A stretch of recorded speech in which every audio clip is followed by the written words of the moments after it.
Left politics പറയുന്ന സ്ത്രീകൾക്കാണ് ഏറ്റവും അധികം ഇത്തരത്തിലുള്ള ചോദ്യങ്ങൾ നേരിടേണ്ടി വരുന്നത്. നിഷ്പക്ഷത ഒരു ഗുണമായിട്ട് പലപ്പോഴും പലരും ഒരു ടീച്ചർമാരൊക്കെ നിഷ്പക്ഷരായിരിക്കണം. ഞാൻ എൻ്റെ തൊഴിൽ ഭംഗിയായിട്ട് ചെയ്യുന്ന ഒരാളാണ്. എനിക്ക് അറിയുന്ന ഒരു തൊഴിൽ എന്നെ കൊണ്ട് പറ്റുന്ന വിധത്തിൽ ഞാൻ നന്നായിട്ട് ചെയ്യുന്നുണ്ടെന്നാണ് എൻ്റെ വിശ്വാസം.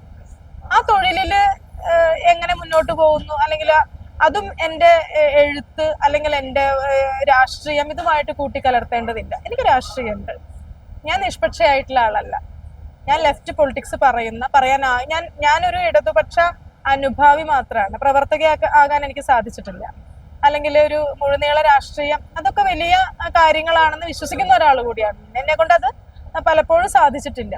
എനിക്ക് പറ്റുന്ന ഒരു സ്പേസിൽ, എൻ്റെ ഒരു ഇടത്തിൽ രാഷ്ട്രീയം, എൻ്റെ അഭിപ്രായങ്ങൾ, അത് എൻ്റെ ഇതുവരെയുള്ള ജീവിതത്തിൻ്റെയും വായനയുടെയും ഒക്കെ ഒരു അനുഭവത്തിന്റെ അടിസ്ഥാനത്തിൽ ഞാൻ പറയുന്നതന്നേ ഉള്ളൂ.